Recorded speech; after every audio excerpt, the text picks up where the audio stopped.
Vamos a dar comienzo a la segunda ponencia. Gracias por acompañarnos en la segunda ponencia de nuestra jornada académica por los 500 años de la evangelización, titulada Testimonios impresos de la primera evangelización, que nos comparte Denis Markovich Pérez Bernabé de la Biblioteca La Fragua de la Benemérita Universidad Autónoma de Puebla.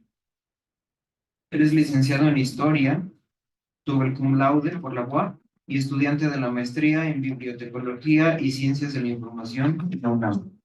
Parte del equipo del control bibliográfico en la Biblioteca Histórica José María La Fragua de la UAP.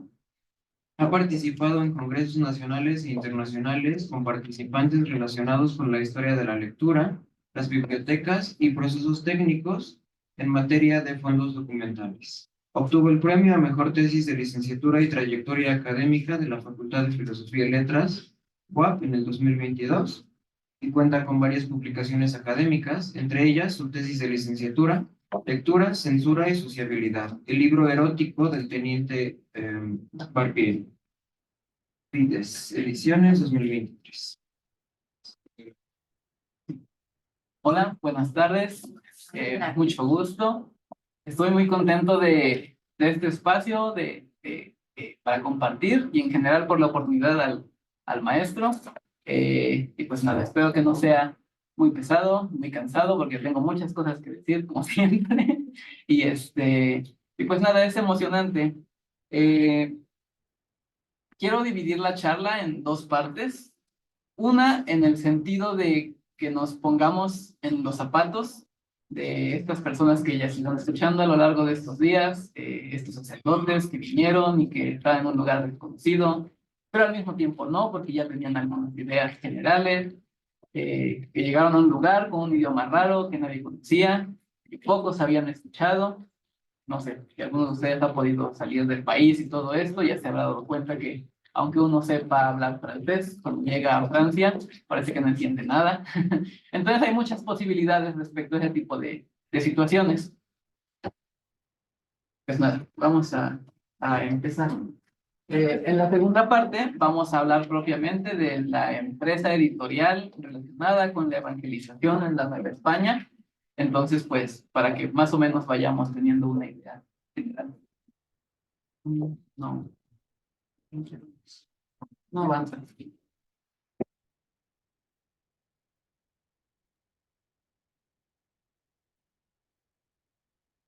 Bueno, en primer lugar quería enseñar que es bastante popular, es muy importante también en los archivos históricos mexicanos, y pues es llamado, bueno, que forma parte de estos catecismos presbiterianos, en los que, bueno, ya sabemos esta idea de la que hay que enseñar mediante una significación iconográfica a algo que más o menos conoce ese otro, en este caso el otro, pues el indígena, alguien que habitó Mesoamérica, específicamente en el centro del país, que es donde inicia la evangelización. Estas personas que poblaban la Ciudad de México, Tenochtitlan, que estaban a los alrededores de lo que posteriormente sería Puebla de Los Ángeles, que habitaban las cumbres hacia Oaxaca, que descubrían los cerros en Veracruz, etcétera, etcétera, etcétera. Esta gente que no leía palabras como nosotros, pero que sí leía otras palabras representadas a través de signos. No puse un códice para no llenarlos de imágenes, pero imagínense el Quetzalcóatl por ahí con sus plumas, y ahora observen al Espíritu Santo con su aurita, una palomita, etcétera, etcétera. Imagínense este momento en el que pues tenemos en 1524 esta llegada de los 12 franciscanos. Fray Jerónimo de Mendieta recuerda de una forma muy interesante este primer momento, la idea de ver llegar al fraile. Voy a leer algunos pedacitos. Fray Jerónimo de Mendieta nos decía: llegados pues a México, el gobernador Hernán Cortés, acompañado de todos los caballeros españoles e indios principales, que para el efecto se habían juntado, los salió a recibir. Puestas las rodillas en la tierra, de uno en uno les fue besando a todas las manos, haciendo lo mismo con todos los demás. Imagínense esta imagen. Es el Hernán Cortés, este hombre a caballo que todo el mundo ya vimos hacer cosas que no son muy amistosas. Está haciéndose menos frente a otro que se ve mucho más inofensivo que él, que igual es raro, que igual es diferente, que igual habla diferente, pero que tiene una idea, bueno, al menos a la forma en la que lo observamos, se ve distinto. Siguiendo bajo esta línea, unos años antes, en 1518, Diego Velázquez redactó unas instrucciones al general Hernán Cortés para despachar, dice él, en las islas y tierras firmes descubiertas en la mar Océano. Nos da unas consideraciones generales que son importantes para el proceso que posteriormente llevaría a la conquista.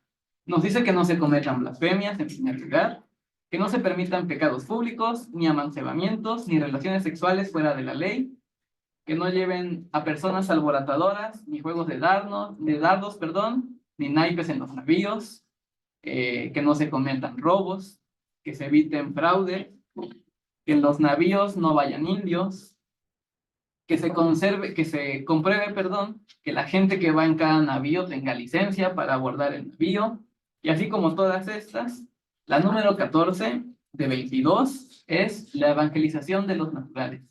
Es decir, desde este momento en el que estamos teniendo este primer acercamiento, es el 1518, pues ya tiene una instrucción clara. Estamos en estas islas del Mar Caribe y todos sabemos lo que pasó después, no hubo mucho acercamiento amistoso, entre comillas. Los indios, las personas, los naturales que habitaban estos lugares, pues no sobrevivieron estos primeros procesos de conquista, pero bueno, esta ya es otra historia que no tocaremos hoy. La forma en la que se desarrolló la literacidad y la manera de expresarse se fue adaptando con el tiempo. Algo muy interesante de nuestra sociedad novohispana y bueno, este proceso de conquista y posterior ya organización como tal en el virreinato es la adaptación de lo que estaba aquí, que funcionaba, en este caso, por ejemplo, la división política, la división por altépetl, en la que, pues, bueno, nosotros españoles lo respetamos porque vemos que vale la pena y creamos comunidades en torno a ello. Otra de ellas es la fiscalidad. Hay varios indios que son denominados principales, que en este caso son gente que pertenecía a las élites sociales anteriores al inicio de la colonización y que pues siguen teniendo algunos usos y costumbres importantes. En este caso, lo que observamos aquí ya es un documento de 1766. Corresponde al fondo de la Real Junta de Temporalidades de Puebla, de la Biblioteca La Fragua. Y es básicamente un proceso en el que una familia tiene un pleito entre todos ellos por la posesión de un terreno de tierra. Dicen, bueno, pues son cosas muy comunes, son cosas que pasan hoy, son cosas que pasaron hace 500 años, pero que tiene como particularidad y cosa muy interesante que está escrito en náhuatl, todavía en 1766. En las primeras líneas, ¿cuál es el hacer? En las primeras líneas dice Inica Nipan, Ciudad de México, Tenochtitlan. Nos empieza a hablar en dónde estamos, qué fecha es. En este caso, la primera parte del documento nos regresa hasta 1560 aproximadamente, porque hay que justificar, ¿no?, que estamos peleando, cuál es la tierra que estamos pidiendo. En este caso son las tierras que poseyeron sus abuelos, de sus abuelos, dicen ellos. Entonces, para que vayamos teniendo más o menos la idea. Posteriormente del documento, nos encontramos con esto. Es un plano de una casa que se irá describiendo a lo largo del proceso. En el proceso nos dicen que es una casa con 2 puertas, que tiene 3 habitaciones, que tiene una cocina, que linda al norte por una iglesia, la capilla de Nuestra Señora del Rosario en Xochimilco, que de este lado linda con un terreno que está delimitado por un mezquite. Ahí está el mezquite dibujado, que la entrada es aquí porque ahí están los piecitos para llegar a la casa, y que posteriormente en las últimas partes, que es lo que se pelea en general, hay un terreno con chinampas, y aquí está Chinamit, Miskit, Son palabras que están escritas en náhuatl y que el escribano, en este caso, ya no amanuense ni nahuatlato, redactó a la usanza de lo que estaba observando y lo que le estaban diciendo. Vamos, bueno, aquí está un poquito más de las entradas, en la ubicación, en el barrio de la Candelaria, en Xochimilco. Aquí está lo de la Chinampa. Vemos estas manitas, no sé si alguno de ustedes ha visto en algún libro antiguo, las manitas que señalan dónde está la cita. Bueno, si no es así, después con más calma busquen tipografía mano en Google y les va a salir una manita que está haciendo así. En este caso está dándonos una señalización, ¿no? De algo que es importante. Están estos charchihuites que nos están ayudando a contar también tanto distancias como precios, el detalle. Ahora bien, ¿por qué era importante esto? Estas lenguas y estos idiomas, que son los que generalmente vamos a observar en la primera imprenta de la primera evangelización, pues siguen y perduran. Nos vamos a encontrar este tipo de documentos todavía durante el siglo XVIII y XIX, ya mucho menos en el siglo XX, y hoy pues está casi en desuso, pero bueno, con esas nuevas regulaciones uno puede tramitar su acta de nacimiento en otomí, etcétera, etcétera, etcétera. Son lenguas que no están perdidas. Y eso es algo muy importante, porque para esta época se busca no desaparecerlas, se busca aprenderlas, hacerse de ellas, entenderlas y comunicarlas. Vamos a hablar ahorita de algunos frailes muy interesantes, que son todólogos, llamémosle de una forma un poco irrespetuosa, pero que pues nos están dando a conocer información muy importante y que vale mucho la pena conocer al día de hoy. La imprenta llegó a México, a lo que era la Ciudad de México, perdón, en 1539. El primer libro que se imprimió fue el Manual de Adultos. En su colofón dice que salió del taller de Juan Kronberger el año de 1540. No tenemos todo el texto, son aproximadamente 10 hojas, de las que solamente nos llegó el colofón. El primer libro, los primeros libros de las Américas, que es el término metodológico que se le da a estos documentos, está basado en la estructura que tiene un libro incunable. Recordemos que el incunable es este libro que se publicó entre 1450 aproximadamente, hasta el 31 de diciembre de 1500. En este caso, el libro que ven aquí es una obra de Marco Celsius, de México, en la que observamos que pues, se terminó de imprimir el 7 de mayo de 1497. Está en las últimas líneas. Año Domini 7 mayo. 6, perdón, mayo. Que es una característica que conservarán nuestros primeros impresos. En este caso, estos primeros impresos de las Américas que les mencionaba, pues encontraremos características similares. Observemos el tipo de letra, son tipos góticos, la letra capitular, que en este caso tiene probablemente a San Pedro, la forma en la que están determinados los títulos. La imagen que observan corresponde a la Biblioteca Nacional de España, que es donde se conserva este único ejemplar de este que nosotros tenemos noticia, que es el primer libro que se imprimió, pero que muy probablemente no fue el primero, es el que nos llegó. Aquí observamos el colofón y es precisamente la misma estructura de lo que estábamos viendo en el ejemplo anterior, en el que observamos que este manual de adultos, que no es el título completo tampoco, es lo que tenemos más o menos noticias de lo que era, se terminó de imprimir en la gran Ciudad de México por mandado del señor obispo, en el taller de Juan Kronberger, en el año el 14 de diciembre de 1540. Tenemos esta fecha en la que es 1539, esto es un año posterior, y bueno, un libro no tarda tanto tiempo en imprimirse ya para este momento, entonces son pues algunas particularidades interesantes y algo que vale la pena mencionar en el sentido de que pues es un ejemplo, pero no es lo primero que salió de las imprentas novohispanas. Entonces, la evangelización empieza a partir de un centro neurálgico, de un espacio pues, principal en el que se desarrollará todo poco a poco, de una forma veloz, también vale la pena mencionar, pero sí de una forma muy, pues, muy a conciencia. El convento entonces se convertirá en el espacio en el que se desarrolla la labor de las principales órdenes religiosas. Aquí se ofician misas, se administran los sacramentos.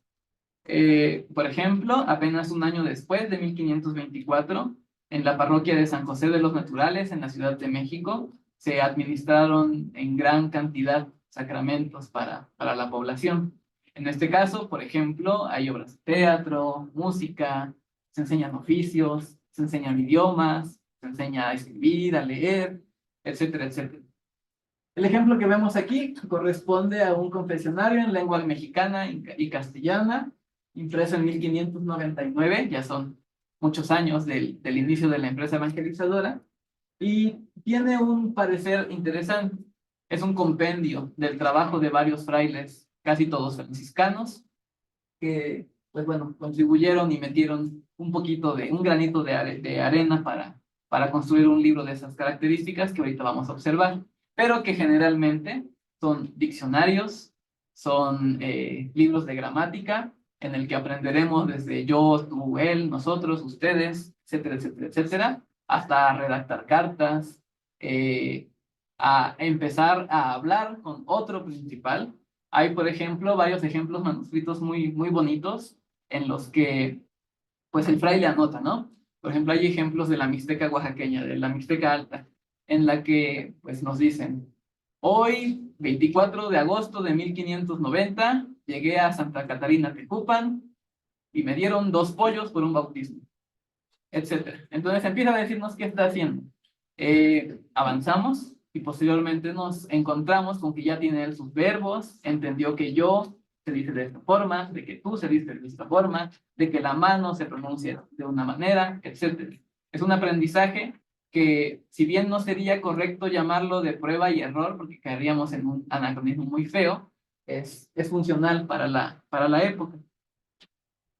En este caso, según Bárbara Mundi, la misión franciscana en el Nuevo Mundo pues está destinada a educar a estos pueblos nativos, en el sentido pues de que cambia mucho la perspectiva en cuanto a lo que observamos en el conquistador y en lo que observamos en estas personas que son completamente distintas, recordando este ejemplo de Hernán Cortés, que le besa la mano a otra persona, cuando, bueno, es lo que probablemente menos esperaríamos de alguien con las características que nos han contado de Hernán Cortés, que aquí también vale la pena mencionar que pues recibimos la idea de otro, porque nosotros no hemos visto esto. Y así en general. Ahorita están recibiendo la idea de otra persona respecto a la imprenta, que muy probablemente, pues aquí ya, ahorita que platiquemos un poquito más, pues veríamos cosas distintas. Pero básicamente, esa es la casa de la primera imprenta, la Casa de las Campanas, en el centro de la Ciudad de México. Pues intentamos dar a conocer la lengua, comprender el idioma, entender qué está pasando aquí. Y pues en este caso, Fray Alonso de Molina nos dice que la lengua náhuatl es muy copiosa, es elegante, tiene tanto artificio y tanto primor en sus metáforas y maneras de hablar, que pues los que la ejecuten y la conozcan pues crecerán mucho. En este sentido, pues recordamos, por ejemplo, los que hoy conocemos como poemas de Moctezuma, sí, de Moctezuma, no, espera, estoy confundiendo. De Nezahualcóyotl, perdón, se me están cruzando los cables. De Nezahualcóyotl, en el que, pues, si ustedes leen el poema en náhuatl, van a encontrarse con 40 líneas de tantos artilugios que tiene la lengua para embellecer la flor, para embellecer el olor, para conocer el color, etcétera, etcétera, y que pues en español es un poquito más sencillo, pero que igual sigue comunicando. En este caso, haciendo como esta referencia, ¿no? De la confusión que tiene Fray Alonso de Molina, que está aprendiendo el idioma también, tanto como nosotros, y que nos llevará de la mano a esto, a esta imagen que es algo muy común en un taller de imprenta en Europa. Esto corresponde a un libro de 1600 aproximadamente, en el que observamos, pues, como el ir y venir, ¿no? El trajín dentro de un taller de imprenta. Es muy interesante porque aquí vale la pena mencionar que, pues, el taller aquí en la Nueva España no llega reluciente y muy bonito y todo nuevo. Todos son materiales ya de uso. llegan del impresor, llegan de España, de la imprenta de Juan Pablos, que se establece aquí en la Ciudad de México en este año de 1539, y que pues más o menos se pudo ver un poquito así, tal vez con menos gente. Observamos personas comunes. Aquí, por ejemplo, hay un componedor que está escogiendo los tipos móviles uno tras otro. Aquí hay un infante, eso vale la pena mencionar, que está acomodando algunos pliegos de papel. Está alguien trabajando en la prensa. Está muy probablemente el dueño del taller o el escritor del libro. Él no tiene las manitas asociadas, por poner un ejemplo. Y aquí hay más gente trabajando. Así como este, nos remitiremos a algunas otras imágenes en las que observamos un trabajo físico. Esto es algo muy interesante porque el trabajo dentro de la imprenta tiene varios oficios. Empezando pues con el componedor, que es la persona, ¿sí? Que es la persona que pues lleva el manuscrito a las letras, en el que pues bueno, ponemos esta página y uno tras otro hasta obtener una composición. Esta persona decidirá las características visuales en el texto, elementos decorativos, entre otras cosas. Idealmente, y aquí vale la pena mencionarlo, el compositor o componedor o cajista es una persona que sabe idealmente escribir. Debería entender castellano, porque es el idioma en el que generalmente se escribiría, pero también latín, también griego, y para el caso novohispano, lenguas indígenas. En este caso, el náhuatl, por ejemplo, hablando de la primera imprenta en la Ciudad de México, pero también tenemos textos en purépecha, textos en otomí, entonces en mixteco, entonces pues son varias cosas que aquí ya deberíamos de irle agregando a estas personas que trabajan en el taller y que pues realizan trabajos técnicos, que bueno, generalmente podríamos pensar que pues no todos saben leer y escribir o comprenden qué es lo que estamos imprimiendo, pero que hay personas que necesariamente deben de hacerlo. El tirador o el batidor trabajan en la prensa, que es como este señor que está aquí, un trabajo físico. Si lo observamos físicamente, él se ve distinto a los otros. Esta es una alegoría, es bastante alejada de lo que puede ser de la realidad, pero por ejemplo, aquí en la Nueva España, en el taller de Pedro Charte, uno de estos primeros impresores, nos menciona que esos trabajos son realizados por esclavos negros. Un trabajo físico que demanda mucha más fuerza, llamémosle, y que para la época pues estaba visto como algo correcto que una persona de estos orígenes sea la persona que trabajara con ese tipo de materiales, con las prensas. También el tintador es este señor que está aquí, con estas balas de cuero y algodón, unas bolitas como hongo, que retuerce sobre la placa de metal que ya tiene los tipos móviles y impregna de tinta para poder imprimir. El corrector, en este caso, ya tiene un trabajo más intelectual. Él tiene una formación cultural y lingüística mucho más pues, enraizada, a diferencia de los otros. Él preparará el documento original y el texto guía para corregirlo, ver posibles erratas y tener la primera prueba de impresión, de las que vale la pena mencionar. Aquí en la Nueva España tenemos muy pocos ejemplos. No nos llegaron tantos como se imprimieron libros, y que, bueno, en este caso el corrector a veces es el mismo autor, que es la persona que conoce su obra, y que aún así tienen varias erratas, porque es un trabajo manual que no hace necesariamente, como estábamos platicando, alguien que entiende o comprende a ciencia pues, exactamente qué es lo que estamos leyendo. El cortador de tipos y el fundidor son personas que se desarrollaron mucho, personas y oficios que se desarrollaron menos en este primer siglo XVI de la Nueva España, pero que sí existieron. Les decía, el primer taller, pues no son tipos nuevos, no es maquinaria nueva, toda es reusada, pero que pues básicamente se dedican a hacer la cajita para crear una letra, un tipo, y que, pues bueno, aquí en la Nueva España, el primero de ellos fue Antonio de Espinosa, que trabajó con Pedro Charte. Las labores comerciales que corren a cargo del dueño, y que pues ya conocerá el tipo de papel, el formato, las letras, hará administración de los materiales, etc. Entonces, esta imagen me gustó mucho, estos letras son macabras de Europa, interesante, en la que observamos el trabajo dentro del taller.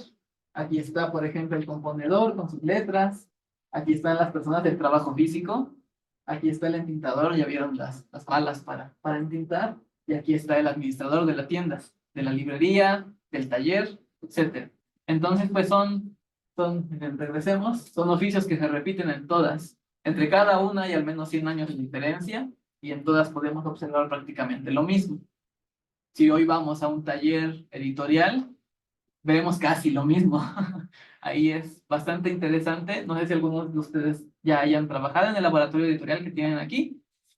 Si no, pues si se acercan van a ver una imagen muy similar a esta, tal vez sin tanta locura, pero muy relacionada, en el que hay cada quien haciendo un oficio y teniendo una idea pues de lo que va a plasmar. Porque a fin de cuentas, pues el libro es una creación muy personal. Podemos hablar, no sé, puedo ser astrofísico y hablar de una nebulosa, etcétera, pero pues básicamente lleva algo de mí este texto, que es algo que vamos a ver ahorita. Este que ven aquí es el libro con el código de barras 4 que se conserva en la biblioteca del Oratorio de San Felipe Neri. Eh, es mi favorito del oratorio. ¿Por qué? Porque hoy nos va a ayudar mucho a ejemplificar este trabajo tanto editorial como de relacionarse con la gente para estos primeros frailes. Es la tercera parte de los 21 libros rituales y monarquía indiana, llamado comúnmente monarquía indiana, de Fray Juan de Torquemada. Esta edición se terminó de editar en 1615 en la ciudad de Sevilla. No es un primer libro de las Américas, ni un libro novohispano, pero es muy interesante porque observamos un evento de evangelización. Tenemos este frontispicio muy bonito, arquitectónico, en el que vemos mil cosas. En primer lugar, claras referencias iconográficas a la orden franciscana. En este caso, aquí están. Bueno, esto es una marca de fuego que se conserva en la biblioteca La Fragua de la UAP, en el que observamos, pues es prácticamente lo mismo. Sus bracitos, en el que se entrelaza el brazo de San Francisco con la llaga y el brazo de otra persona, de un fraile, ¿verdad? Estas 5 llagas que podemos observar aquí y que se plasmaron en la marca de fuego del convento de San Francisco de Puebla. Aquí está la letra P, que son la parte superior del frontispicio. Esta parte inferior, en la que observamos a infantes indios principales, aquí a algunas otras personas que también forman parte de las comunidades indígenas, y aquí a la estrella de nuestra historia, el franciscano que está enseñando. Creo que, bueno, aquí está apuntando con un bastón, en el que pues, nos está enseñando escenas de la crucifixión de Jesús. Observamos el Calvario, la crucifixión, posteriormente la resurrección, ¿no? Son muchas cosas que pasan en este tipo de grabados. Esta calcografía es interesante porque tenemos mil situaciones. Es sencillo, sí, pero pues nos ayuda mucho a entender estas perspectivas. Cuando uno lee el texto, encontrará sentido a estas letras señaladoras en las que dice que en la A es el púlpito, el B es el sacerdote hablando, el C es el indio principal de la comunidad, etcétera, etcétera, etcétera. Les digo, pasan aquí mil cosas. Este libro era parte de la biblioteca del convento del Carmen de la ciudad de Puebla y les digo, ahí se conserva en la biblioteca del oratorio de Felipe. Los libros, como material de trabajo, tienen varias particularidades y en este caso me referiré rápidamente a una serie de anotaciones manuscritas presentes en este libro y que, según el análisis paleográfico que le hemos hecho, pues son cercanas al siglo XVI, XVII, perdón, mediados del XVII, en el que pues un lector de tantos que ha tenido esta obra, cuando están hablando, por ejemplo, de Fray Bartolomé de Olmos, se dedica a escribir en cada una de las partes en las que se menciona a Fray Bartolomé de Olmos, religioso mercenario, que son, bueno, son cosas que probablemente esta persona conocía o que escuchó de alguien que conoció a Fray Bartolomé y que, bueno, en este caso queda pues como un dato extra en el sentido de la forma en la que se utiliza el libro. Ahora bien, tenemos varias tipologías, llamémosle, para referirnos al texto. En este caso, vamos a hablar primero de los catecismos. Van a observar algunas configuraciones importantes para decidir cómo se va a armar la obra, en el que pues, nos encontraremos con una imagen central casi siempre, eh, algunos tipos bastante gastados como los que ven aquí, en el que obtendremos un título, alguna oración religiosa, casi siempre en otro color de tinta, en este caso es color rojo, el impresor, el lugar y el año. En este caso, este es un confesionario mayor en lengua mexicana y castellana. El mexicano es náhuatl. En este caso, esta guía integra en español y en náhuatl algunos a forma de guiones, la forma en la que el sacerdote administrará sacramentos a los pueblos indígenas. Es bien interesante porque nos trae pautas para hacer preguntas y recibir una respuesta, en el sentido en que, bueno, yo le preguntaré si estás casado, dirá que sí. ¿Con cuántas personas estás casado? Tal vez con 3. Bueno, no, es que no te puedes casar con personas porque esto es pecado. Y el pecado es esto y esto y esto.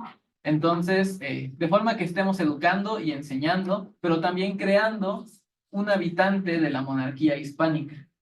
Es bien interesante, por ejemplo, ya ha avanzado el virreinato en el siglo XVIII.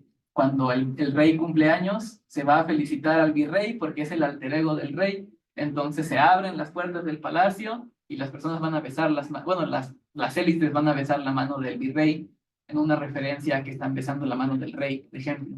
Son unas circunstancias interesantes que los pueblos indígenas replicarán en estas primeras épocas del virreinato, en el que, bueno, saben que son gobernados por un hombre que no saben quién es, que han visto tal vez en un cuadro en la iglesia, pero pues del que no sabemos prácticamente nada, solo nos han dicho que pues él es dueño de todo, probablemente también de mí, y que pues está ahí en un lugar que llaman España, pero que pues, tal vez nunca voy a ir, o tal vez sí, como vamos a ver ahorita.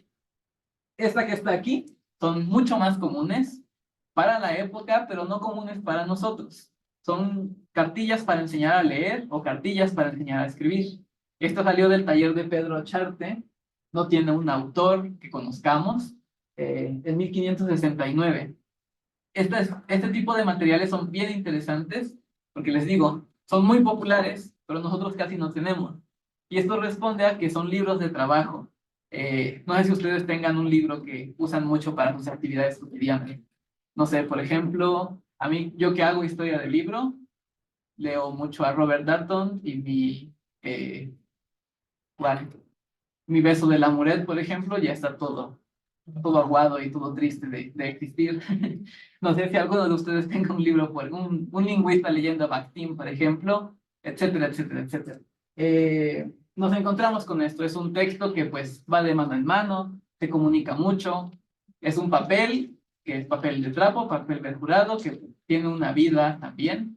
Aunque hoy en nuestras bibliotecas históricas y fondos antiguos lleguemos y veamos un libro antiguo y es muy lujoso y muy bonito y huele bonito y se siente muy grueso, con el tiempo este papel se irá deformando y que, bueno, hoy en una biblioteca está lo correctamente resguardado, pero que pues estas cartillas, que también son de un tamaño pequeño, son cercanos al octavo, son libros que se guardan aquí y se sacan en el momento en el que alguien me pregunta algo, o en el momento en el que yo siento aquí a un grupo de niños, pues hay que enseñarles a leer y a escribir, porque, bueno, esto es interesante. Tenemos noticia, por ejemplo, de que en el colegio de Santiago Tlatelolco, una vez los indios aprendieron a escribir y a redactar adecuadamente el español, se comunicaban por cartas, que son estas situaciones en las que, bueno, ellos sabían que se redactaban documentos, conocían, por ejemplo, el formato del códex, el códice, estos rollos gigantes en los que hay palabras solemnes, pero que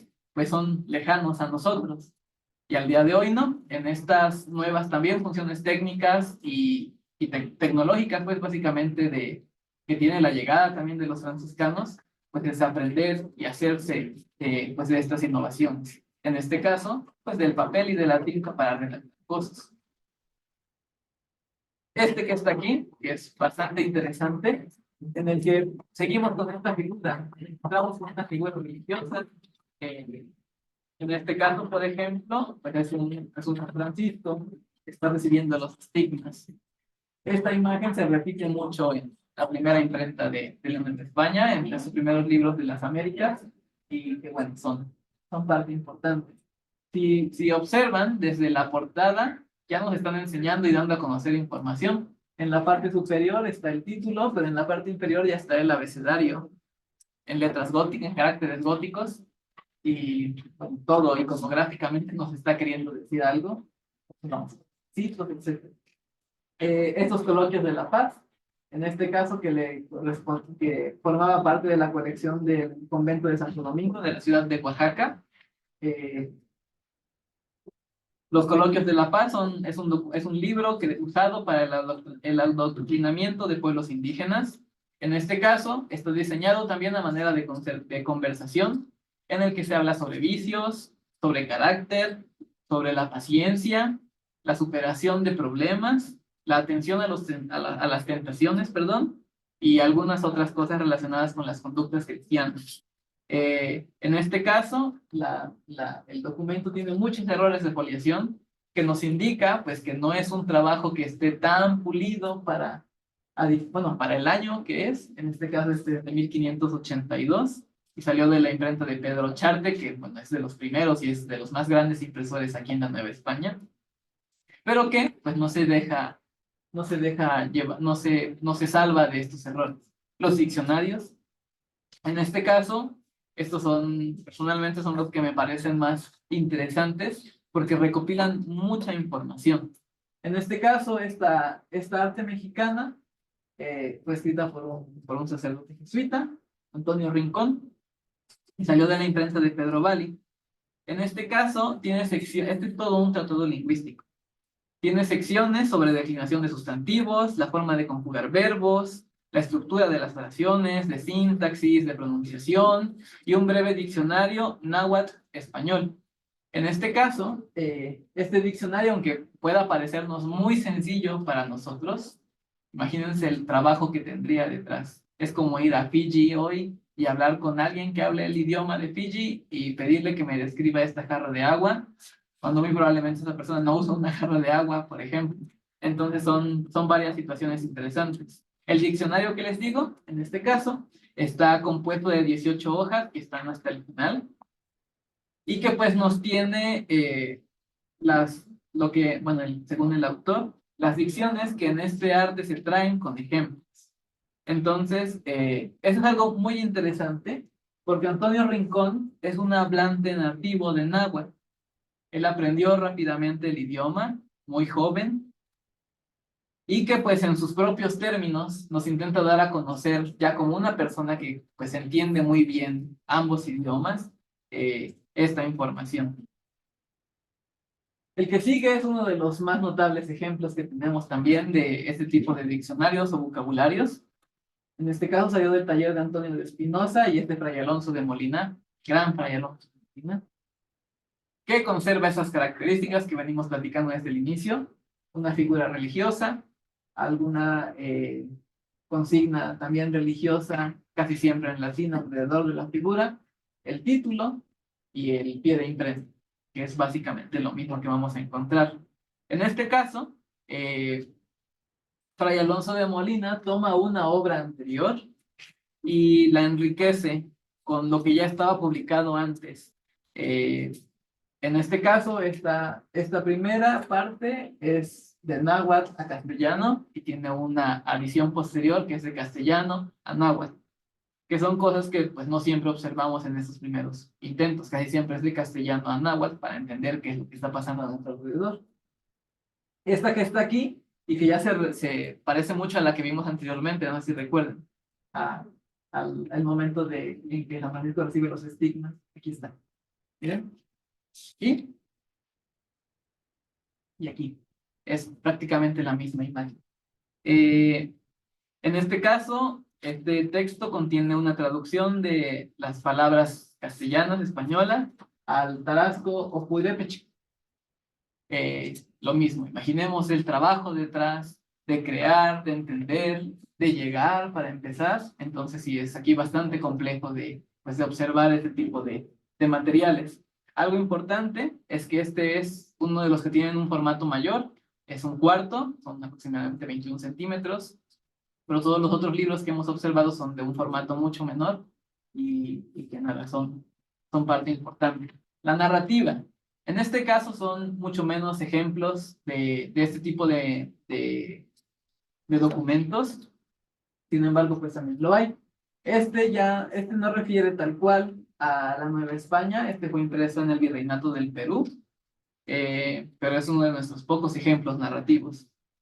En este caso es una crónica del proceso que llevó a cabo una flota, la flota de Beltrán de Castro, para luchar contra el pirata inglés Richard Hawkins. Es un libro que nos está dando una crónica de algún suceso que aconteció en el mar. En este caso, nos relatarán la composición de la flota, los detalles de la batalla y la victoria de los buques españoles.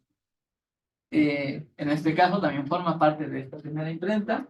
Y este otro, que es uno de nuestros ejemplares estrellas aquí en la Nueva España, es el Túmulo Imperial, que escribió Francisco Cervantes de Salazar y que salió del taller de Antonio de Espinosa en 1560. Ese sí es muy reciente al inicio de la evangelización. Y nos habla es un relato de procesiones solemnes y de la descripción de un túmulo creado para conmemorar la muerte de Carlos V de España. Son de estas pocas obras, de esas características, y que bueno, es bastante interesante. Por último, lo que hemos denominado textos religiosos, en los que nos encontraremos hagiografías, sermonarios, textos con salmos, etc. En este caso, esta es y nos repetimos la misma imagen de San Francisco con los estigmas, salida de la imprenta de Pedro Valli y de autoría y de traducción de Fray Alonso de Molina.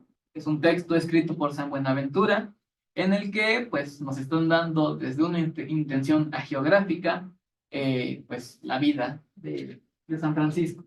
En este caso, con la intención de que pues la geografía se difunda entre los pueblos nahuas y pues crezca esta devoción hacia el santo franciscano. Y por último, este confesionario breve, en lengua mexicana y castellana, que conserva esta tradición iconográfica de la que más o menos estábamos platicando con el frontispicio que observamos, y que pues es interesante para la forma en la que hay que comunicar una idea. En este caso seguimos observando los estigmas, y es un libro bastante embellecido. Ya para finalizar, es importante entender pues la manera en la que el texto funciona. Pues el texto, en general, en cualquier idioma, tiene un efecto performativo. Hay que comunicar cómo hablamos, el momento en el que respiramos, la entonación que le damos a las ideas, la forma en la que damos a entender lo que estamos queriendo decir. ¿Estamos bromeando? ¿Estamos enojados? ¿Qué entendemos por todo esto? Y que pues son cosas que no pasan de largo para estas personas de las que hemos estado hablando. El proceso de evangelización es muy complejo, es muy largo. Hablamos, por ejemplo, en el siglo XIX de intentos de evangelizar las sierras en Chihuahua, por ejemplo. No sé, hay gente que todavía tiene que asistir a comunidades bastante alejadas de los centros poblacionales para llevar a cabo ese tipo de empresas que son muy complicadas y que pues en este caso, en estos primeros contactos, en este primer entender también al lugar en el que nos estamos desarrollando, pues no tiene una dificultad menor. En este caso, y es uno de estos grandes aciertos técnicos que tienen estos primeros impresores, es que pues se nos intenta rescatar los sonidos que tienen los idiomas, en este caso el náhuatl, las aspiraciones, la forma en la que hay que dar a conocer una palabra que tiene 23 letras, por ejemplo. Entonces, que pues, no es cosa fácil, es un aprendizaje muy interesante y muy largo para este tipo de personas que pues estaban formadas de una manera y que llegaron aquí a la Nueva España pues a encontrarse con prácticamente algo completamente distinto. Para cerrar, quiero leer un poquito a Fray Juan de Torquemada, que es alguien de que más o menos estuvimos dedicando un poco, que nos dice sobre la habilidad lectora y de escritura de los indios. En este caso vamos a hablar de las cartas que acabamos. No menos habilidad mostró para las letras los indios que para los oficios mecánicos. Con mucha brevedad aprendieron a leer. Así nuestro romance, castellano y latín, y tirado o letra de mano. Al escribir, por consiguiente, se les dio mucha facilidad. Comenzaron a escribir en su lengua y a entenderse y tratarse como nosotros. Comenzaron a escribir lo que antes tenían por maravilla de que el papel hablase y dijese a cada uno lo que el ausente le quería dar a entender, ahora era bastante común. Aquí nos están, posteriormente nos platica que los indios escriben en gótico, escriben en procesal, entienden y leen los documentos, lo cual, pues bueno, muy probablemente si nosotros nos ponemos a leer en estos caracteres, vamos a estar un poquito confundidos porque están muy pegados, pero porque no es algo que hemos aprendido actualmente. En este caso, en los conventos y en estas misiones que posteriormente se fueron desarrollando, pues enseña tanto a leer y a escribir con estas características y que pues nada, son parte importante de lo que hoy es pues nuestro patrimonio documental, para empezar, nuestro patrimonio histórico, los pocos o muchos testimonios que tengamos de gente que participó en la evangelización y que nada, son hoy cosas que pues nos maravillan mucho y que pues son importantes e interesantes pues para tener en cuenta también y pues bueno, con ese tipo de eventos como el de hoy y los que han hecho durante la semana y que pues nada, espero que haya sido interesante, útil, que abra también muchas preguntas y que los lleve a profundizar mucho más en este tipo de temas que pues créanme que vale mucho la pena, son materiales muy interesantes de observar, tienen características muy particulares y que, pues bueno, en algún momento con más tiempo, pues igual pues, podríamos tratarlos un poquito más. Pues nada, ahí está mi contacto por si quieren reclamarme algo o escribir algo. Y pues nada, muchas gracias por su atención y son bienvenidos a escucharnos también. Gracias.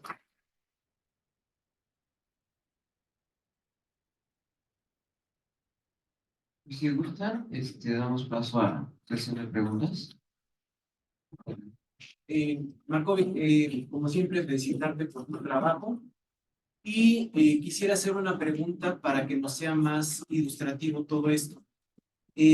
Sabemos que por lo general la lectura se refiere a un ejercicio intelectual y más en el caso del antiguo régimen, los libros eran carísimos y se refiere directamente a una élite en la posesión de este capital cultural objetivo.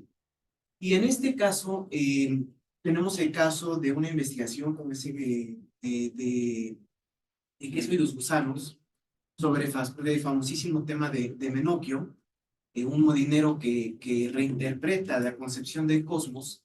Quisiera preguntarte en este sentido, para que todos lo podamos entender, ¿cómo se leía en el antiguo régimen? Porque sabemos que no son lecturas como las que tenemos hoy, y cómo podemos entender que esta historia cultural se refiere a una historia de todos, para que podamos entender más o menos cómo son estos procesos de lectura, sin necesariamente tener todos una posesión de un libro. Sí, eso es bien interesante y por eso cuando empezó cuando empezó a platicar medio sabía por dónde iba. Está este hombre, volvemos a nuestro ejemplo, en el que pues, yo tengo acceso a la lectura. Yo me formé en París como, no sé,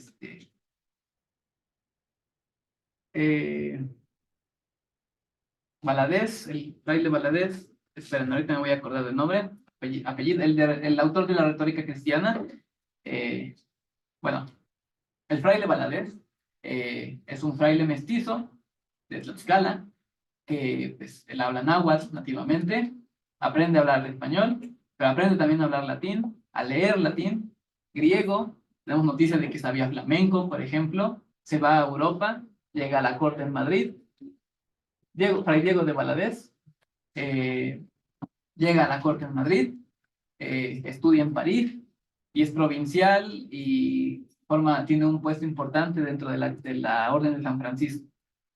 Nos llegó desde estos espacios, como el que vieron al final, este es el convento de la ciudad de Tlaxcala, en lo que hoy es la catedral de la ciudad de Tlaxcala, de un espacio que es conocido para muchos y que, pues bueno, terminó yendo a un lugar completamente distinto, desarrollando este tipo de actividades. en el que pues yo leo, entiendo y comunico. Es algo bien interesante porque pues el libro también no es como que sea tan fácil de llevar y estar en todas partes. Se imprime mucho. Por ejemplo, en 1571, en el taller de Juan Pablos, él afirma que imprimirá 300 pliegos en un día. Es decir, muy probablemente tiene ya un libro hecho al día. ¿Será cierto o no será cierto? Pues no sabemos muy bien cómo habrá llegado y a qué fines habrá llegado este contrato. Pero, por ejemplo, ya para 1654 se habla de que en un taller de imprenta bien formado se imprimen hasta 2700 pliegos en un día. Es decir, aquí ya nos salen 5 o 6 libros por día, pensando en libros bastante grandes. Si pensamos en esas cartillas de escritura, pues son 20, 30 páginas, es 3 pliegos, 2 pliegos. Entonces, pues aquí ya vamos teniendo que es mucho más amplio. Por ejemplo, Juan Pablo y Kronberger se comprometen a imprimir 3000 pliegos al día. Entonces, pues es un libro, es un taller del que salen muchas, muchas obras. En este caso, pues, ¿quién es el que compra estas obras, no? ¿A quién van? ¿Para qué van? Hay que recordar que la imprenta, pues, la imprenta en la Nueva España tiene como principal motivo, pues, abastecer a los evangelizadores, darles tanto libros como para su formación, como libros para formar a otras personas. Y en este caso, pues, son libros en los que hay que entender y aprender, primero yo, que soy la persona que los va a comunicar, para darle a conocer a otros. La gente se congrega, no sé, pensemos en Huejotzingo, por ejemplo, que pues que formó parte de las actividades de sí, ¿no? Huejotzingo, que formó parte de las actividades de este coloquio, en el que ustedes pudieron observar, ¿no? Que es una capilla, en este caso de gran tamaño, pero pues que tiene un atrio muy grande y que tiene capillas a los costados que también servirán para enseñar a la población.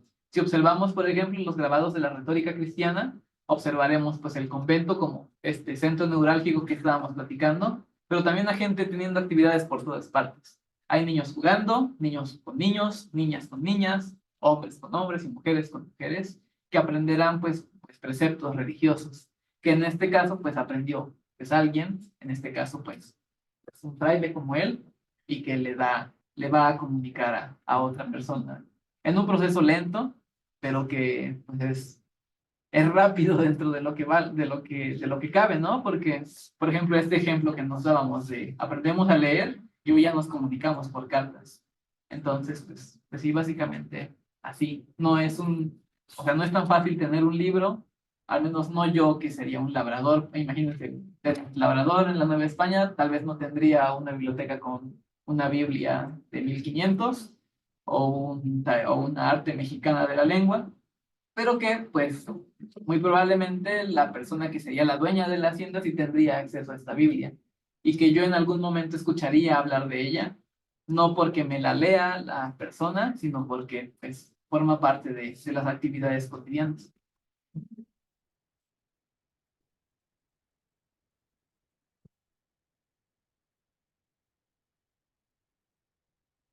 Yo nada más felicitarlo, fue excelente presentación. Yo creo que esto abre otra perspectiva de lo que se está trabajando y bueno, sobre todo saber que el proyecto 375 que también es un proyecto importante que está abriendo oportunidades para quienes están interesados en estos temas. La biblioteca Bravo, yo creo que la propuesta que trajiste fue muy buena y explicaste esto. Gracias. Bueno, bueno, pues muchísimas gracias, la verdad. Me ha encantado, o sea, es que esto abre otro mundo, ¿no? El tema de los testimonios impresos de la primera evangelización. Bueno, no sé, me viene la curiosidad de qué había dentro de estos libros, ¿no?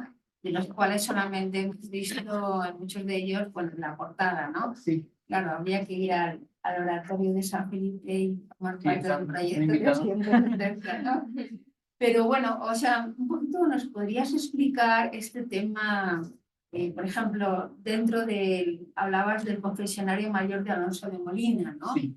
Creo, si nos puedes explicar un poquito por dentro, así con más detalle, qué había, porque efectivamente, bueno, el tema de las confesiones fue un tema bastante complicado, ¿no? Sí. Es decir, que tener que utilizar traductores, bueno, parece que era un tema bastante complicado. Bueno, no sé si lo podrías explicar. Y bueno, también me llamó mucho la atención este tema de los coloquios de la paz del convento de Santo Domingo en Oaxaca. No sé, en un momento en el que nos preguntamos mucho cuándo llegaremos a la paz, no solamente en México, sino en todo el mundo. Por ahí algunos, ¿los puedes explicar? Sí. Básicamente el confesionario mayor está redactado de una forma que tienen casi todo ese tipo de materiales, perdón, en el que está hecho a forma de estar conversando con alguien. Era el ejemplo este en el que el compañero pues está recibiendo la formación. Tiene estas pautas en las que pues se habla sobre sobre comprender qué es la confesión. Y aquí imagínense este choque gigante que tendría confesarte por primera vez con alguien que viene a decirte que trae la palabra de una persona que es Dios, pero que no es una persona, pero que es tres personas, y que no ves, pero que está ahí, pero que pues no está ahí porque tiene muchas cosas que hacer, y que pues nos ayudó a crear todo, pero que te creó a ti, pero es que tú eres diferente a mí. No sé. Es algo muy interesante porque creo que es algo que le da un valor muy grande a las habilidades y el trabajo que realizaron estas personas. No sé, Fray Alonso de Molina es muy increíble, es muy interesante también conocer un poquito de su vida. Básicamente llegó y aprendió todos los idiomas que pudo aprender aquí en la Nueva España. Y basado en eso y en entender también los lugares, no sé, Fray Bernardino de Sahagún, por ejemplo, haciendo una investigación casi antropológica, llamémosle hoy, de las comunidades, entender el chile y los sabores, pero también entender al perro y sus olores, pero también comprender a la ciudad y a la forma en la que las dinámicas sociales están presentes todavía, aunque yo español venga a decirte que todo tiene que ser diferente. Pues es algo muy, muy interesante. En este caso, básicamente nos habla de entender qué es la confesión, el confesionario mayor, qué es la confesión, qué es el bautismo, qué es el matrimonio y qué es la doctrina religiosa, que es, básicamente se delimita a los 10 mandamientos y los 7 pecados mortales, que es pues la base, ¿no? de la comprensión religiosa, que bueno, son cosas que llevamos en el catecismo, por ejemplo, y que pues a uno como niño le cuesta entender, aunque ya le hayan hablado sus padres, por ejemplo, de eso, o que haya ido a la misa diario, y que pues básicamente es bastante complejo. Y también tiene una sección interesante en el que ya esto ya es manuscrito, y al menos este ejemplar, en el que se nos habla de la manera en la que se realizan testamentos. Esto ya va como muy separado pero que también es importante para estas comunidades, porque, por ejemplo, la base de este documento es un testamento, en el que pues yo estoy hablando de que, bueno, esta familia que, espérame, si tengo los nombres aquí, esta familia Godoy, bueno, aquí dice que es la información producida por don José Godoy, don José Antonio Godoy, Mariano Godoy, Diego Salvador Sánchez, marido de doña María Jacinta Godoy, es decir, todos los Godoy son hermanos, sobre la propiedad de una casa, sitio y chinampas en el barrio de la Candelaria, que se compone por una cuadra en cuadro y linda por una parte con la capilla, por la capilla, por otra por un labrado de San Antonio Abad, con otra con la casa de los herederos de Miguel Conde y con la otra con los de Marcos, etcétera, etcétera, etcétera, etcétera. En el documento se están fundamentando en darnos a conocer que yo soy dueño de algo, porque pues le pertenece a mi familia hace mucho, mucho tiempo. En este caso ellos hablan de los abuelos de mis abuelos, que es el siglo XVI, para el 1760. Entonces, pues son todas esas características que probablemente, al menos en este confesionario mayor, saltan como, oye, pero ¿por qué tiene algo sobre testamentos? ¿Qué tiene que ver hablar de los 10 mandamientos y después de esto? Bueno, son esas características que son interesantes pues también para el trabajo que hay que ir realizando, de moverse y de llegar a la comunidad y de entender. Sí. Sí. En la portada de Torquemada, ¿qué lectura hay que darle al fraile que está detrás de predicador? Sí, el que tiene el reloj. Aquí está, bastante cansado. Es algo bien interesante. Es demasiado, demasiada información. Son ustedes ahorita. No es cierto. Es bien interesante porque les decía que pasan mil cosas aquí. En una clase hace años platicábamos sobre esto porque pues veíamos gente, ¿no? Formada una tras otra. Estaba, pues, es un espacio grande probablemente, probablemente no. Es básicamente la nave de una iglesia. Vemos el púlpito, está trabajando, enseñando, dando a conocer, platicando. Probablemente no está platicando en español, es algo interesante, pero bueno, son ideas que no podemos darnos el lujo de tener. No sabría yo decir qué está pasando aquí. Entender también el trabajo. Observamos que tiene algo cercano a un reloj de arena, está midiendo el tiempo. Sí, no, ahí sí, ofrezco una disculpa, pero creo que no había pensado en eso. Pero pues básicamente, pues son estas representaciones de situaciones comunes, ¿no? También en estos espacios. Imagínense que llegan el domingo a una charla de 3, 4 horas, en el que solo hay una persona hablando, pero que pues bueno, tiene su aprendizaje también y es bastante interesante. Pero sí, no, ahora mismo no sabría yo qué lectura darle a este hombre angustiado y cansado, que está midiendo el tiempo, pero que, pues bueno, son sus particularidades también de la obra. Una preguntita, ¿cuántos idiomas tenía que hablar un fraile para poder comprender a lo largo y a lo ancho de toda nuestra gran diversidad de idiomas que tenemos? Depende a dónde vaya, porque por ejemplo, no se habla el mismo náhuatl en Tlaxcala Sí. que en la Sierra Norte, que en la Ciudad de México, que en Veracruz, porque tal vez ya no se habla náhuatl, pero que, no sé, hay una comunidad que es Chiautla de la Sal y Chiautla de Tapia, en el que los agustinos llegan hablando náhuatl, se dan cuenta que se habla mixteco, dicen, oye, es que mi Xochitl, aquí no es Xochitl, ¿qué es esto? Entonces, son cosas bien interesantes porque también Mesoamérica no es una, no es el gran imperio mexica, son muchas cosas que componen lo que más llamamos Imperio Mexica. Entonces son varios pueblos que le rinden tributo a un pueblo más grande, en este caso el que está en México, Tenochtitlán, que pues miren, esto es 1590 y la intitulación de nuestro documento todavía nos dice que es en la gran ciudad de México, Tenochtitlán. Entonces son, bueno, esto ya es como algo extra, pero sí es muy difícil decir como cuántos idiomas aprende alguien, porque no hay una sola versión de un idioma. Por ejemplo, yo estoy estudiando francés y hablo un francés que si llego a París tal vez me van a entender, pero en Marsella van a decir, ¿qué? ¿Por qué hablas?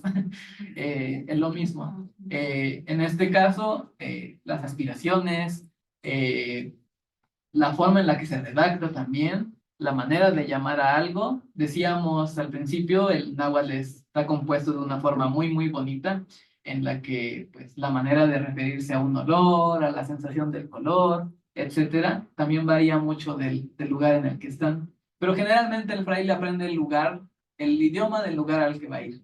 Si van a la zona del occidente, en Michoacán, por ejemplo, saben que mayoritariamente se habla purépecha, entonces hablará purépecha. Pero si van al centro del país, se tiene que defender con lo que aprenda de náhuatl. Y pues ya estando en la comunidad, también muy cercano a la comunidad, pues también aprenderá un poquito más de los usos personales que tenga el idioma ahí. Y eso pues es también, bueno, ya otra cosa mucho más interesante, relacionada ya más con la lingüística, pero ahí sí ya no llego. Nada más para también complementar, tenemos el caso de zonas complicadas que son regiones de frontera lingüística. Está el caso, por ejemplo, que tú mencionas de la Sierra Norte, Huachinango. Huachinango es una ciudad, sí, es una ciudad, donde se hablan 5 lenguas. Se habla náhuatl, se habla otomí, se habla tepehua, se habla enguiva y se llegó a hablar también totonaco. Entonces, sí son zonas complejas de convivencia lingüística y se suman también a la jurisdicción eclesiástica, ¿no? el caso de Huachinango estaba inmerso en el territorio del Obispado de Puebla, pero no pertenecía al Obispado de Puebla, pertenecía al Obispado de México.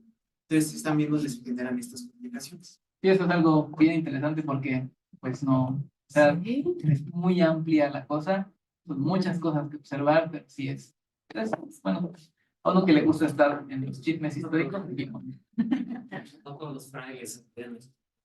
Ajá, exactamente. Frailes que, como el que se le dificulta el inglés, pues no va a aprender nunca. Hay frailes que no. Sí, es muy complicado. Que es algo que viene también con la secularización de las religiosas. Hay jesuitas, por ejemplo, que hablan 7 idiomas. Y eso es porque los van moviendo. No, el jesuita que es arquitecto, que viene a fundar casas o conventos, viene, termina una obra y se puede ir a Michoacán, y Michoacán, ¿cómo se llama? No, teniendo la jurisprudencia de su casa central. Entonces, también el fraile, bueno, el sacerdote, porque también no solamente franciscanos o los frailes, o sea, de clero secular o regular, ¿no? O sea, también hay sacerdotes que pertenecen a un ámbito diocesano, que también van a escribir y que también van a leer y a crecer dentro de sus propias parroquias. Es muy complejo, como dice Denis, nosotros, bueno, yo trabajo pratorianos, que son frailes bueno, no son frailes, son sacerdotes seculares que viven como regulares. Y ellos también van a tener esta confluencia a través de otros tipos de enseñanzas de la doctrina, como son las cofradías. Entonces son estos sacerdotes que van a trabajar dentro de los centros urbanos. Dentro del centro urbano también hay barrios, y cada barrio habla de, ¿no? Entonces tienes a Tlaxcalteca, y tienes a Choluteca, y tienes a Mixteco, dentro de la Puebla.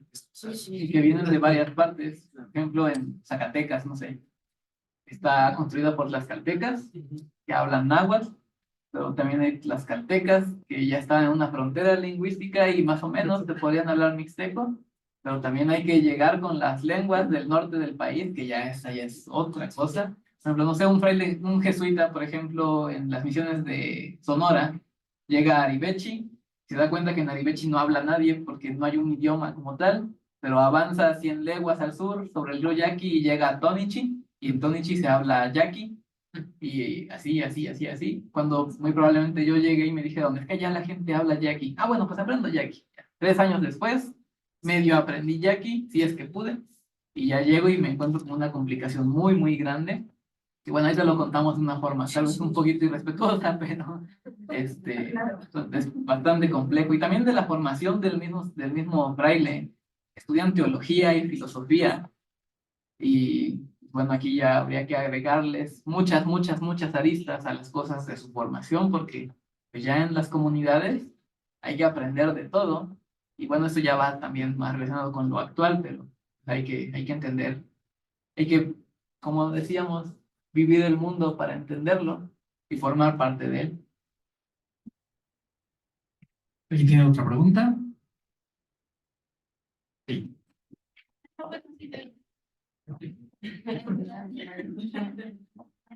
Hola, muchas gracias por la plática, estuvo muy interesante, la verdad. Cuando mencionabas cada como uno de los oficios dentro de la imprenta, empecé a imaginar cómo es como la transformación de los oficios como a nuestra actualidad. Quién es ahora el editor, quién es ahora como el gráfico, y todo eso se me hizo bastante interesante. Pero te quería hacer una pregunta, Sí. que en la imagen que muestras en la cartilla para enseñar a leer, vemos como el abecedario por la parte de abajo, vemos como la falta de la W, de caracteres como actuales, pero quiero saber cuáles son los últimos 2 caracteres que están después de la Z, porque no sé diferenciarlos y no sabría cuáles. Son palabras, son letras que se hablan, no son letras que se escriben. Entonces, no sé, déjame pensar en una palabra. Tezcatlipoca. Sabemos que hoy la escribiríamos con T, E, T, Z, pero no sé, bueno, yo no hablo náhuatl, por desgracia, pero si escuchamos a una persona que habla el idioma, pues él nos lo podría pronunciar de una forma totalmente distinta. El ejemplo del poema, por ejemplo, en castellano diríamos, no acabarán mis flores, no cesarán mis cantos, Yo cantor los elevo. Se reparten, se esparcen. Aun cuando las flores se marchitan y amarillecen, serán llevadas allá, al interior de la casa, del ave de plumas de oro. Muy bonito, ¿no? Bueno, pero imagínate que escuchas Atlamis, no Xochic, Atlamis, not big, no con ya egua, San Nikiwantic, Xelegui, Moyagua, Cosagua, Xochitl, Ye, Calaxlo, Saguan, Calipti. Está bien mal pronunciado. Si alguien en la transmisión sabe náhuatl, está muy enojada. Pero, pues, no sé, sí, está muy mal leído, está muy mal entendido, pero tiene aspiraciones, tiene letras que va una junto a la otra, y que en este caso es lo que llamaríamos un carácter especial. No sé, en la computadora un carácter especial es la C con cedilla para, no sé, por ejemplo, yo que transcribo muchos documentos, cuando nos hablan aquí, que aquí no se va a ver muy bien. Espérame tantito. A ver en esta. Que ese es más grande. No sé, zapato, por ejemplo. Zapato en el siglo XVI no se escribe con Z, se escribe con C y cedilla, porque tiene el valor lingüístico de es zapato. Sí, es básicamente un carácter especial que va lingüísticamente. Yo no hablo. Es como, Como carácter- contracciones se podría decir. Ajá, contracciones. Ajá, sí, por ejemplo, es que debemos decir chocolate en agua, chocolate. Ajá, Así como que la T pegando. sí, ya funciona lingüísticamente. Ah, Es como los alfabetos fonéticos. Ajá. Sí, es un alfabeto en el que pues sabemos que se lee, pero también sabemos que se habla y se habla de una forma distinta. Y ya esto forma parte de las experiencias que estábamos platicando, de cómo entiendo el lugar en el que estoy. Yo tengo una pregunta ligada con la imprenta también. Sí. ¿En dónde o existe algún lugar donde se conservan los tipos móviles originales? ¿O se perdieron? Sí, es que el tipo móvil está fabricado con una aleación metálica, de estaño o latón, para esta época. Es un material maleable. No sé si alguien con un poquito de enojo le hace así, lo va a romper. Igual que el cobre. Se fabrica en una cajita de madera sobre la que se vierte el metal y se crea una letra. No sé, en este caso, pues vamos al ejemplo del abecedario. Tengo mi juego completo de la A a la Z con valores extras. Se usó en 1569, pensando que esta es nueva. Esta cartilla tiene letras nuevas, tipos nuevos. Surgió en 1569 y mi taller sobrevivió hasta 1650 y nunca los cambié. Entonces, esta letra A, que aquí vemos muy bonita, que parece hecha con un pincel, en 1620, perdón, ya no tendrá la pancita probablemente, ya estará muy delgada las líneas. Entonces, el tipo móvil se va gastando y gastando y gastando y casi siempre se funden para crear otros nuevos. No es tan barato y sencillo y es también pues es material de trabajo que se usa mucho. Hablábamos de cuánto imprimen.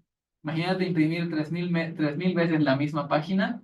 Entonces aquí ya tenemos un desgaste significativo. Ahora esas 3000 veces durante un año, ya es mucho. No vamos a cuánto es. Ya es mucho. Y ahora imagínate esas 3000 veces durante un año, durante 10 años, ya tenemos un desgaste muy significativo y que podemos ver en los grabados gilográficos que están en las portadas. Si observamos con detenimiento, este San Francisco que después aparece. Bueno, esta es otra interpretación, pero este San Francisco de aquí sí va a ser el mismo. Ay, espérame, este va a ser el mismo. Bueno, me equivoqué de diapositivas, pero básicamente esta cartilla, este San Francisco de esta cartilla, aparecen otras 6 obras y en todas se ve distinto. Aquí se ve muy delineado, muy bien, pero en otras obras ya se ve mucho más agresivo el trazo y es mucho más burdo, llamémoslo.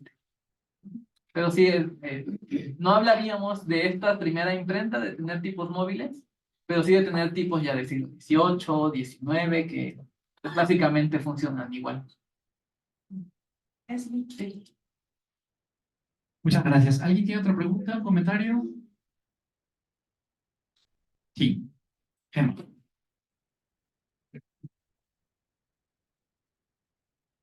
Gracias por la presentación. Yo tengo una pregunta. Hace un rato comentaban de cómo había órdenes o frailes que decían, yo vengo y erradico todo lo que existe, y otros que eran más en armonía o más empáticos, de decir, bueno, puedo conservar algo de lo que existe, combinarlo con lo nuevo. Hay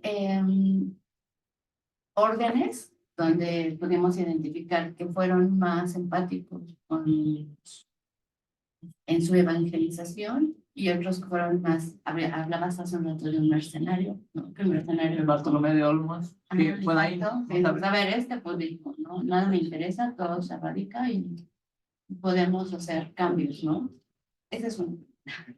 Y la otra es, mencionaste un libro o una publicación donde la evangelización, bueno, era algo tan complejo porque era la parte espiritual, ¿no? Y de venir y de implementar una nueva filosofía, pero también la parte del comportamiento, ¿no? Porque mencionaste un libro que no tomé nota, donde hablas algo más conductual de la persona. Entonces, ¿cuánto tiempo duró realmente esta evangelización de convertir hasta el comportamiento de las personas? Sí, empezaré por la segunda, que creo que es más corta. Yo creo que corregir el comportamiento es algo que todavía vemos en la actualidad. En este sentido, empezábamos hablando de estas disposiciones que se recibieron para que dio Diego Velázquez a Cortés. Desde el inicio le dice, oye, es que en esas instrucciones que no haya pecados, que no roben, que no se suban todos al barco, etcétera, etcétera, etcétera. Pero entre todas ellas, dice, por ejemplo, el número 13, averiguar sobre las creencias, ritos, casas de oración y los religiosos que tengan los naturales en las islas. Entonces él aquí, pues ya nos está dando a conocer como, oye, vas a llegar a un lugar nuevo, vas a entender lo que está ahí y quiero información de las religiones que tienen en este lugar, porque ya sabemos que no es como la nuestra. Entonces, esta primera evangelización entiende los lugares, entiende los idiomas, entiende a las personas y busca organizarse en torno a estas personas nuevas, en torno a estas creencias nuevas y diferentes también, y comprender y hacer suyo lo que puede ser útil. Por ejemplo, hablábamos de estas adaptaciones de la administración hispánica, en la que pues hacen útil que se divida por Altepetl, y el Altepetl pues, tiene una persona que lo rige y pues, ya es una población, ¿no? Posteriormente será el municipio, la regiduría, etcétera, etcétera, etcétera. Entonces, al menos el primer centenario de la evangelización se dedica a entender estas poblaciones aquí en el centro de México, porque los jesuitas en el norte lo hacen en el siglo XVIII, por ejemplo. Ya son, ¿qué? 250 años del inicio de la conquista. Ellos siguen conquistando en el norte, llegan a San Francisco, que hoy es California, llegan a Alaska, algunas personas, ya no son jesuitas, pero llegan haciendo lo mismo. Entonces sí es bastante interesante porque es un proceso de muy, muy larga duración. Entonces, yo creo que ahí sería interesante. Y en la otra pregunta, la de qué? Las órdenes que eran mercenarias. Sí. O que... Sí, este ejemplo de Fray Bartolomé de Olmos, Bartolomé de Olmos hizo sus cosas, él aprendió náhuatl y evangelizó, y ya, era uno más en el ejército de la evangelización, y esta es la perspectiva que tiene alguien que leyó sobre Fray Bartolomé de Olmos, que es lo que platicábamos al inicio. Entonces, esta consigna de religioso mercenario puede o no puede ser cierta, es la idea que alguien tiene sobre otro alguien, pero que pues sí tienen como características muy marcadas. Por ejemplo, los dominicos en el sur de lo que hoy es México, pues arrasaron con con los códices y quemaron cosas, etcétera, etcétera, etcétera. Pero los franciscanos en el centro del país aprendieron de ellos. Entonces sí, forma parte también de, pues no como tal de la forma de ser de una orden religiosa, porque básicamente defienden lo mismo. Hay que enseñar la doctrina para crear una buena persona, pero pues también pues tienen sus particularidades, ¿no? En este caso pues son pues decisiones que llamaríamos buenas o malas al día de hoy, que bueno, creo que no es nuestra labor también afirmarlas, pero que sí es, que son particularidades de cada una de las órdenes y del actuar de estas personas como personas. Porque aquí hablamos de Fray Diego de Valadez, muy maravilloso, muchacho tlaxcalteca que llegó a ser procurador en Roma, pero que también era una persona que se enojaba y todas estas cosas. Entonces sí, es interesante. Bueno, para complementar un ejemplo un ejemplo curioso que ahorita a veces se descubre. Por ejemplo, el franciscano retenía los códices, los estudiaba, los trataba de entender, y después los volvía a las encarnaciones de las estatuas, o sea, el papel para hacer las telas. Las estatuas tienen un fondo, no todas, pero tienen una base de madera, de madera, y luego para alcanzar una mayor calidad se hace una encarnación, o sea, un papel maché.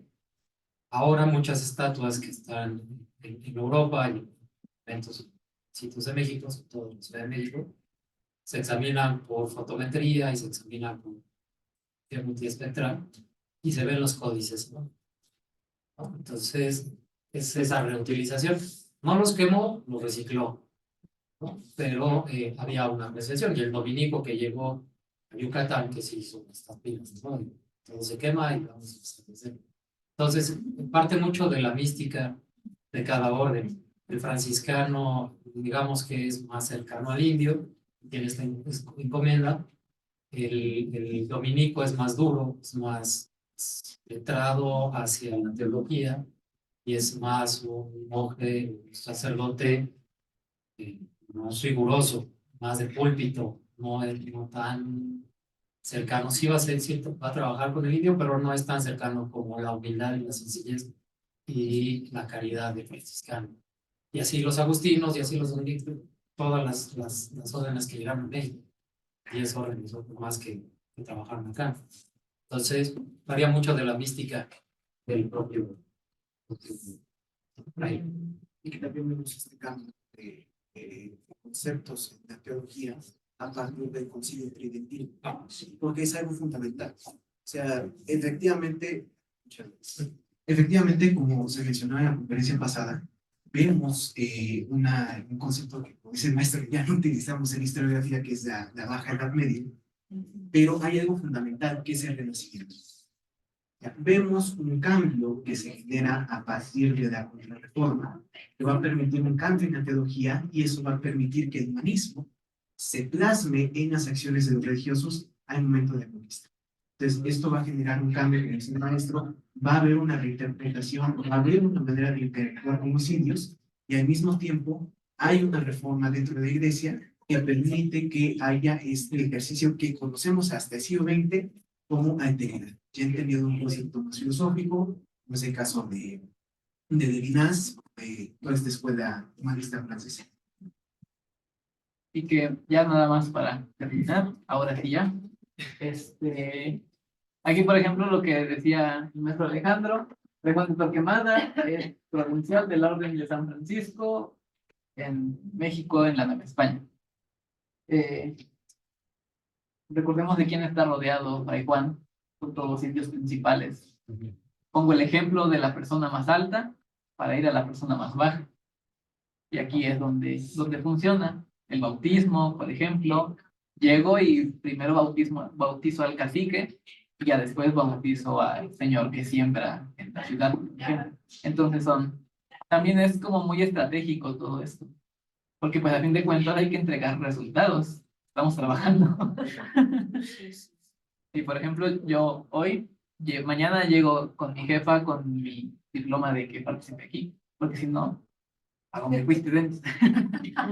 Y es un ejemplo muy raro, pero pues es básicamente que estamos dando a conocer, hay que pues hay que dar un resultado de lo que estamos haciendo también. Y hay que aprovechar lo que tenemos. Ese ejemplo que decía Alejandro de reutilizar, pues también se usa para aquí. Si ustedes vieran cada una de las encuadernaciones de todo esto, tiene otros libros más viejos de la misma época, errores de imprenta, pues no hay que tirarlo, poco que tenemos. No sé, en el siglo XVII, cuando hay muchas guerras en Europa, en el XVIII, por ejemplo, con la Guerra de 3 años, aquí en la Nueva España, ya no hay papel para hacer cigarro, porque pues el papel se vende y tiene un monopolio muy importante y solo se vende sellado, etcétera, etcétera, etcétera. Pues bueno, voy al archivo y me robo un legajito para poder hacer mis cigarros. Entonces son este tipo de situaciones curiosas que hay que trabajar con lo que tenemos, que hoy nosotros tenemos muchas cosas muy bonitas. Pero imagínense que la universidad no estuviera como está, entonces tal vez estaríamos en una banquita menos cómoda, etcétera, etcétera. Gracias. Y es parte de la paradoja que mencionamos al principio, ¿no? La paradoja es, no puedo juzgar un evento de hace 500 años con las sensibilidades de ahora, y aún así vas a encontrar gente que entendió que se podía hacer de otro modo. Esa es la gran paradoja, ¿no? Estuve en Palenque hace un par de años. Están tratando de recuperar la memoria oral de Fray Pedro Lorenzo de la Nava. Un fraile que está en Ciudad Real, hoy San Cristóbal de las Casas, y hay un ataque de lacandones a un convento donde asesinan a varios frailes. Y entonces el capítulo provincial se reúne y autoriza el uso de la fuerza, ¿no?, contra ellos.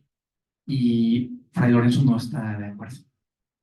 Él no está de acuerdo con el capítulo general, se retira y se va a Palenque. Y en Palenque hace su base, empieza una labor evangelizadora medio marginal, porque la orden decide sacarlo de sus prácticas, sacarlo de sus registros.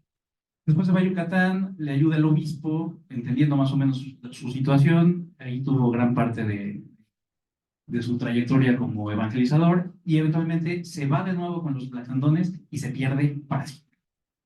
Ellos no hay datos de cuándo murió, de qué murió, nada, pero todavía en el siglo XIX, un viajero norteamericano, Lloyd Stephens, dice que los indígenas guardaban su hábito como una reliquia sagrada, dice que por no tener confianza en mí no me lo mostraron, ¿no? Entonces ahí te das cuenta cómo de repente hay estas figuras marginales que, aún dentro de la lógica de su momento, toman decisiones súper, como ya más empatadas con nuestras sensibilidades, ¿no? Hay otro Agustino, Fray Guillermo Santamaría, hace una cosa similar con los tarascos, Vasco de Quiroga con las utopías en Michoacán. Sí, o sea, hay grados de compromiso, ¿no? Y no podemos pensar que el Renacimiento fue un viento primaveral que sopló por Europa y la gente lo olió y dijo, ay, qué padre es ser humanista. No, o sea, son ideas que empiezan a correr, pero se asumen de diferentes modos, ¿no? Un último comentario. Algo que la posmodernidad en la que vivimos nos ha quitado mucho es las temporalidades. Aquí estamos hablando de generaciones de frailes, no de un fraile que llegó y en 50 años hizo un convento. No, es estos 12 que llegan y luego otros 20 y otros 30 que empiezan a hacer comunidad. Es un mimetismo, o sea, el fraile se empieza a mimetizar porque él no llega a bautizarlos, no le dan rechazo. Él tiene que ser consciente de cómo hacer sus estrategias de utilización y cómo esta misión que se le encarga va a llegar a buen puerto. Entonces llega un fraile que es arquitecto, pero pero a lo mejor le encomienda la agricultura. Entonces tiene que aprender del indio cómo hacer la parcela, la chinampa o el espacio. Entonces, si es una primera evangelización, estos primeros 100 años, pero estos 100 años se replican en el siglo XVII y en el siglo XVIII.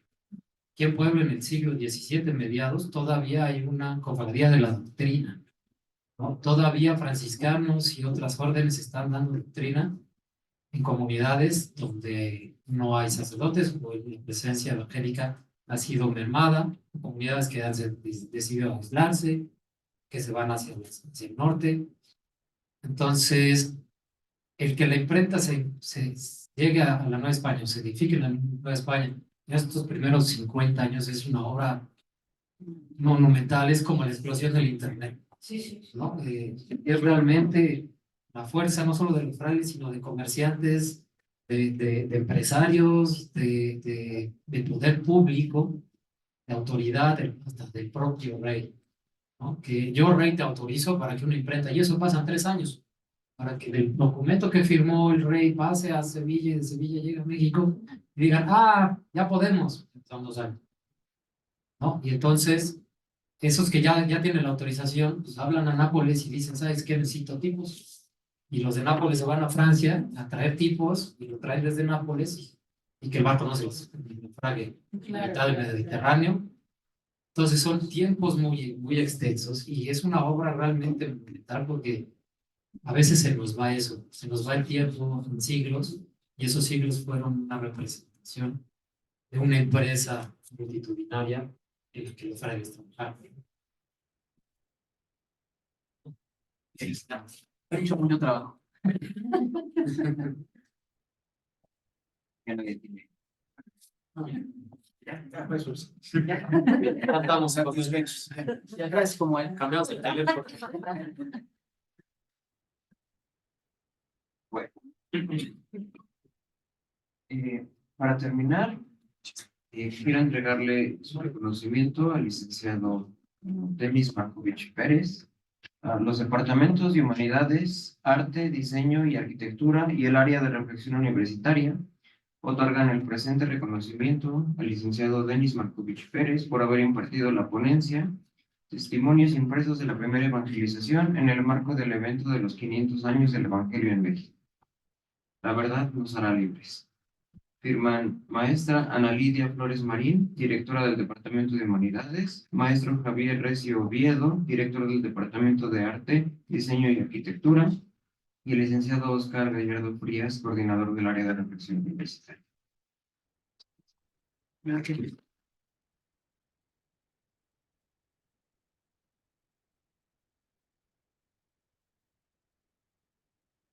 Gracias, gracias. Y eso no te Más libros. Muchas gracias.